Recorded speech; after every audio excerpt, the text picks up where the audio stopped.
Coming to you live from Universal Studios in Orlando, Florida.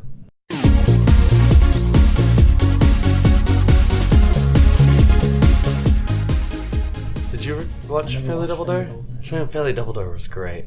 You know what my favorite part about Family Double Dare was? What's that? Was that they'd always come up with pretty much the same prizes. So the way Family Double Dare worked was you had two families. They'd answer stupid trivia, just like Family Feud. Family Feud. Yeah. But they would always it was always to decide who was going to do a physical challenge, and it was a whole challenge that the family would have to do. Mm-hmm. So one of them might be a guy's got a cup on his head and it's got a little line on it, and they have to get fluid into the cup up to the line. But they'll just come up with bullshit ways you have to do it. You have to suck it up with your mouth and run over it, but it's a bunch, and it's real hard to do.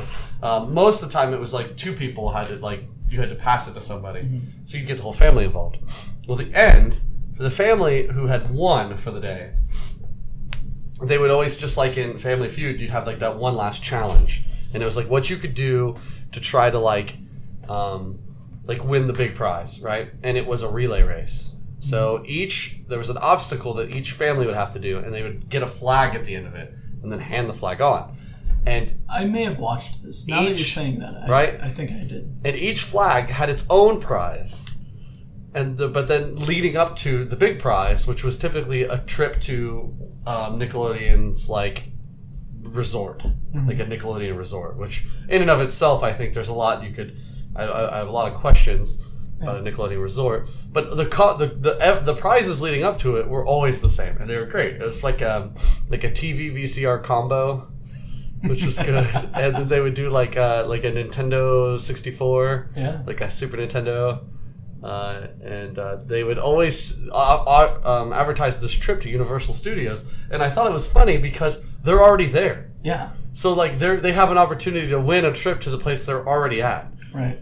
Well, that's why they do it. Is extend your stay 4 days if your family can continue to have vacation. If you can keep going, and when no airfare needed to be paid or anything. When you think about what they have to do, it's totally gross. One of them was a giant ear, and you have to dig through earwax to find globs of this earwax to find this flag, the little yellow to get a TV VCR combo. It's a 12-inch screen. This is so good. And I had read there's this really great editorial that I read about this guy who, it's from the perspective of a guy who won one of those Toys R Us toy runs. Oh, man. And it talks about his whole thing, start to finish. Mm-hmm. And they bring you in 2 days early, and you have to film commercials, and you don't get paid for them. So they make you film all these commercial spots that they can use, all this B footage, for Toys R Us or KB Toys, whichever one they were doing. Mm-hmm. And so you'd film and film and film, and he said it was excruciating. It was a long, long time of filming. Yeah. And then he also said that the actual run is mostly staged. They give you a time, and they'll cut it so the time makes sense for for viewing. Mm-hmm. But it's really, they pretty much just let you go, and when you come back, you come back. And that they purposefully would post stuff that you couldn't lift or you couldn't carry, and then so they were things would be brought to the front for you to, and they knew from a psychological standpoint what you would grab and what you wouldn't. So almost everything was staged there, from the top to bottom. And then they also would get your whole family in on free actors for a commercial. Yeah. So you were really paying for the right to be in a commercial, and the payment was just some toys, man. Some extra backstab. I would pay that today. Oh, I would too, but isn't it kind of disenchanting? I would just run down the Lego aisle, arms out wide, just bringing it all in. See, no, joke's on you. All the Legos are super glued. Well, all right. No. The real trick would have been, and this is the entrepreneur in me, is I absolutely would have gone to the electronics section because everything are slips, and you can grab more than one slip. So you could grab 12 copies of the same game and just throw all the slips in the box in your shopping cart, and your net value would be way more. You go home and sell all those games to your friends for half the price, and then go buy all the toys you want. Yep. But you could put every game in the whole store. You could bankrupt the Toys R Us with all the slips you put. Yeah. Display boxes of consoles, throw that in. That's right. That was this week's episode of Hypothetically Speaking, where we answer If you what were would on you Toys R get? Us. That was a good story. I decided to embellish it to make it. I Cut it loved up, it. turn it into an opening. You hurt my feelings, Tyler. I'm gonna sit I this liked direction. it. I'm sitting this direction now.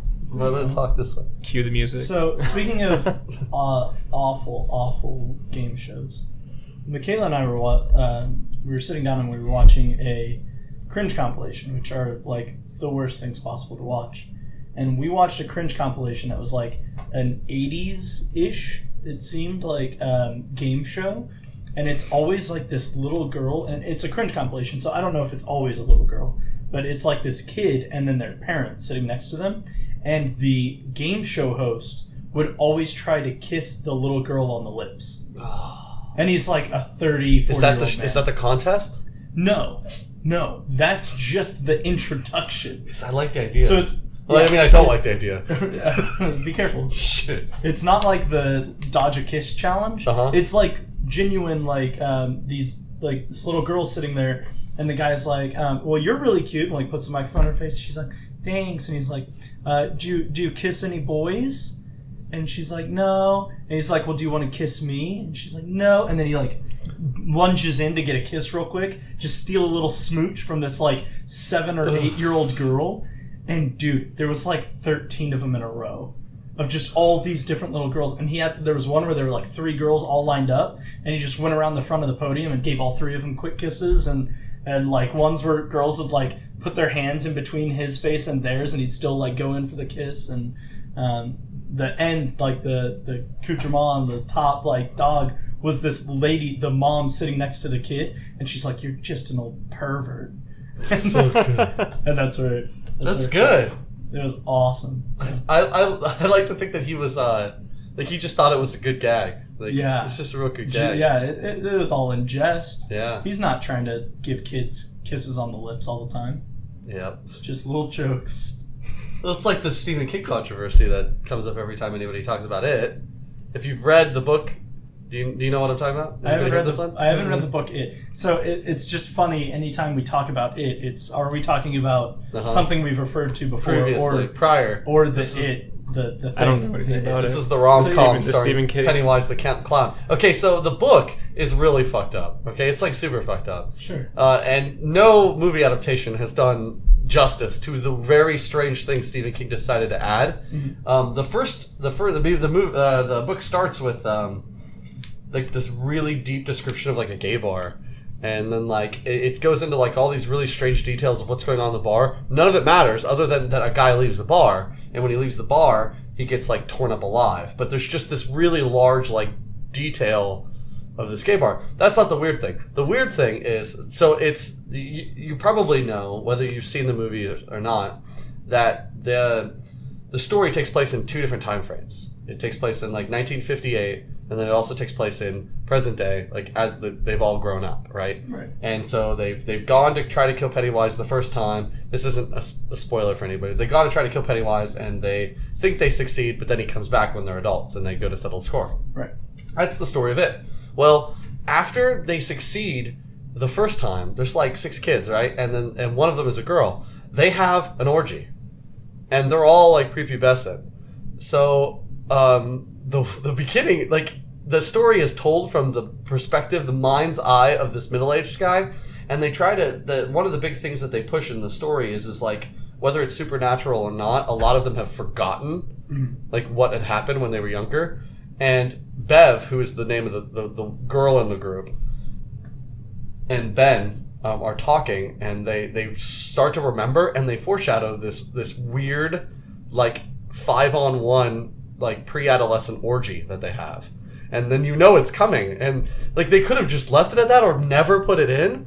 No, it goes through and describes like how she, like where her position was like mentally, and like she was the one that propositioned them, and she was doing it as a way to like connect them all together emotionally.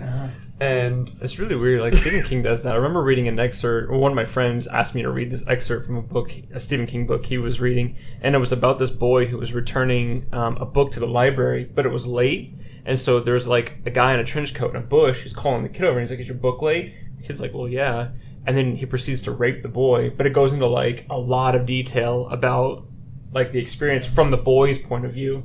It's super strange. It's like, what the fuck did I just read? No man? joke. But and it's that's definitely creepy. Like this didn't need to happen. Like at all. Like they were connected because they went through a life-threatening experience and came out the other end. The really good movie based on it didn't have that in it.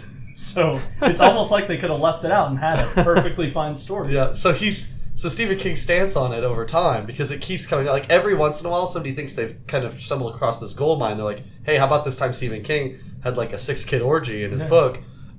His response is always like, yeah, it's really strange why everybody fixates on that when there's like death and gore about children, like in the book all over. And it's like, well, they're kids trying to fight a guy and they lose. Like, some of them are going to lose. Like, that's not weird, Stephen King. Yeah. The weird thing is the fucking orgy. Like, that didn't need to happen. It's insane. So I'm wondering, we're going to go see it today, and I'm hoping it's there. I didn't want to say that.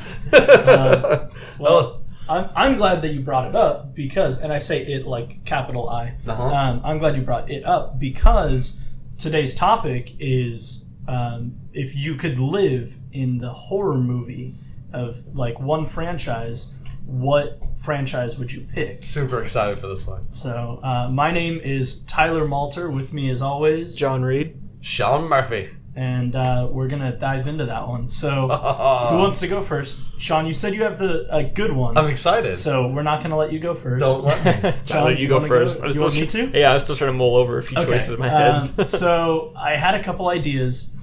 I like monster movies more than I like people. Like I don't want to fight like Mike Myers from Psycho or something like that.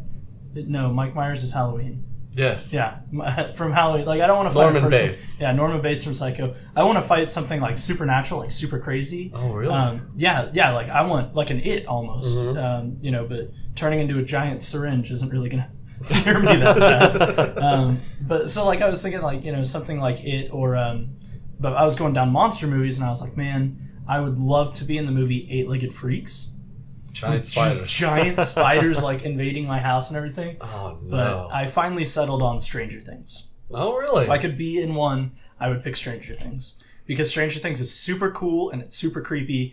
And me not being a kid, I wouldn't be involved directly in that. But like maybe in this fictional movie that I'm a part of, I could be like one of the sheriff's deputies and I'm like running around and maybe I get to go in the Upside Down and stuff. I think it'd be really cool. And yeah, so that was like the one thing that drew me in, but really any monster movie I would probably pick. Like really? Yeah. Body counts are so high. Oh yeah. No way. No, like you could die though. AVP would be awesome. Like even Predators when like in the city. Mm-hmm. I'd love it. I wouldn't do Predator because I don't like getting dirty. I don't want like mud and stuff, Mud, man. Yeah, I don't want to have to get naked next to Arnold Schwarzenegger and cover myself in mud. There's a pool of mud, and you could survive if you got in it, but you would be like, no, that's icky. Yeah, that's nasty. It's no good. I want to get in the clean. Like, is there a shower nearby that I could get in afterwards? Maybe. Sure. Is that okay? Then I'll do it for a sec. I don't know. We'll see. Depends. Jesus Christ. That's on how you can clean. Yeah, but no, so yeah, like monster movies are definitely where my choice would be, and it could be any of them, but I'd want it to be a cool monster. Actually, just changed my mind. It's Tremors. It's Tremors. It's Tremors. The first Tremors is definitely a horror movie. If I could be in any horror movie ever, Tremors it is. Tremors. 1000%. Just everybody. Me and Burt Gumble. And that's his Kevin name, right? Bacon. Yeah, K-Bay, yeah. Me and K-Bay and Fred Ward just hanging out. I could talk to Fred Ward about what it was like being in Corky Romano. A good time. Wait a minute. Are the actors there? Like, and they know that they're characters and actors? Yeah. Oh, jeez. That's how it would really be, right? I mean, like I would be on set. I feel like we need to go back to the rules again. No, there's real monsters, but it's a set of a movie. So they're filming a movie that happens to be attacked by the same monster that the movie's about. No. They go to a graboid-infested valley. That's what actually happened. Have you not watched the movie Tremors? You know the movie's not real, right? No, it is. That's why there's monsters. They found graboids, and they were like, we should make a movie about this. It's a scary where thing. Kevin Bacon throws his hat on the ground a bunch. And It's just a It's good exactly old like the time. movie Jaws. Yeah, no. Well, I mean, sharks are real. Right, exactly. That's what I'm saying. I'm That's- having a hard time with all this. We're in the same direction here. Uh-huh. Sharks are real. Graboids are real. They film Jaws, throw a shark on a boat and stuff. They film Tremors, throw Kevin Bacon in front of a graboid. Like it's Well, they have people on set to make sure it's safe, but the monsters are real. completely unironically, it's funny you bring this up because it leads very much into my choice. Really? So I'm super, super, super excited about this one. I'm Perfect. a horror movie We're gonna go with fanatic. John. No! Go ahead. It's segues. Don't do this. Good. So super good. Okay, so like I wanted to pick one that I'd succeed in, right? And I assumed that I would be close enough to the action. Like I don't have to be the main character, but I need to be close enough to the action. I do think that it's sort of unfair. The stories like this theme is sort of unfair because most of the reason why people die in horror movies is they don't realize they're in a horror movie. But we're kind of assuming like you know what's going on. Like, Yeah. you're aware enough, which is exactly why I picked my choice. I originally wanted to go with From Dusk Till Dawn. Sure.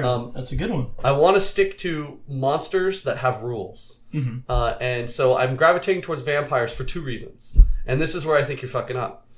First reason, again, the rules situation. Like I can take care of the problem. I know the ground rules. Even if like they're like a deviation, like maybe everybody's kind of got it wrong. I bet I'm right for the most point on like the facts. It's funny you mentioned ground rules because Tremors. graboids are in grounds. So good. So good. Second thing, if I fail, I get to be a vampire. So like that's Oh, that's true. you see you just the get stakes are way lower. that's right because it's kind of a win-win. Yeah, Like, you lose and you become part of the bad guys. Then I'm a vampire though.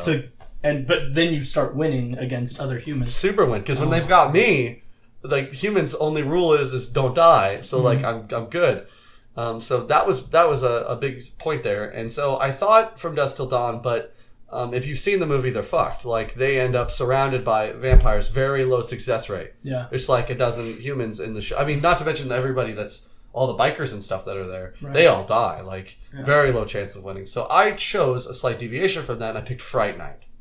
The original And Fright Night. is that the one that you and I watched? No, Fright Night's a different one. No, Fright Night's from the 80s, and it's funny and relevant to what you were discussing because it's a world in which, like, everybody loves horror movies and they all know all the rules and all the everything, but, like, the villains, which is a vampire that's in town, is a classic universal-style vampire. Like, all the rules apply, hard-coded in, but sort of self-ironic, and I get to live in the 80s, which is, like, my goal in life. Every day I wake up disappointed I'm not in the 80s. So yeah, like I get the vampires. It's one vampire. Very likely I'm going to succeed, especially considering it's got I get the action, but I also like worst case I can be a vampire. Like I can join them. So you wouldn't want to be in the new Fright Night No, with Colin Farrell. the Chris Angel guy. Yeah, because it's like a Peter Cushing. So there's a Peter Cushing ripoff in the original one. Peter Cushing being like a Van Helsing style Right. in the Hammer Dracula movies in Europe. So they made this parallel of Peter Cushing in the 80s, but it's an actual Peter Cushing. So when they did the modernized version of Fright Night, they took that Peter Cushing role and gave it to a Chris Angel guy to try to like youth it up. And it was horrible. Absolutely. Super disappointing. But go watch Fright Night. It's great. The new one. No. The Okay. old one. Okay. Super good. Anywho, steak and vampires, maybe being a vampire. That's a pretty good call. Something I want to talk about with it real quick. Are you ready, John? I'm ready. Okay, go ahead. But go ahead and talk about it. We'll talk about it at the end. I mean, you only filtered through like all my choices, Good. so That we was have my to give goal. the audience time to forget what you said, so that it's Sounds good. not a surprise. So, because we're going to see it today, I got excited and I started watching YouTube videos about like the lore of it. Uh-huh. And really, it was like 2 of them, but one of them was like 15 things you don't know about Pennywise. or Giant whatever. space spider. Yeah. So the thing about it, I don't remember what it was. Great. That's pretty good. That makes for good radio. there was a thing about it, and it was really neat, and it was something you talked about. Oh, the rules. It was the rules. Uh-huh. So Pennywise, when he transforms into whatever monster it is, Yeah, the spider. it follows the same rules as whatever it is, even if it's a fictional thing. Mm-hmm. So if he becomes a werewolf, silver bullets can kill him. That's right. I know what you're talking about now. Yeah. Yeah. Yep. And I was like, man, that's a cool thing I didn't know about, because In the movie, they turn into a giant spider and like light him on fire, right? Is that Yeah, what but it he is? is a giant spider. Well, yeah, this is like base form, but He's a space spider yeah. from Spaceland. Well, he's from the Macroverse, okay? John, what's your topic? Predator.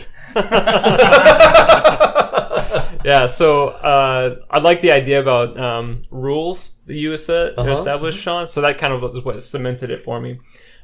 So one thing that I've noticed from the Predator movies is that the Predator race, they tend to have like this code of ethics. Like when you earn their respect, right? That's happened a few times in the movies. Like Danny Glover. Right. Yeah, there was the scene with the chick in that that horrible AVP movie where she earned like the respect of the Predator at the end. He helped her, right? Gave her like the brand and all that. Mm-hmm. So I like to think that they're not here to just do mass annihilation, but their race would be integrated in like human culture and stuff like that.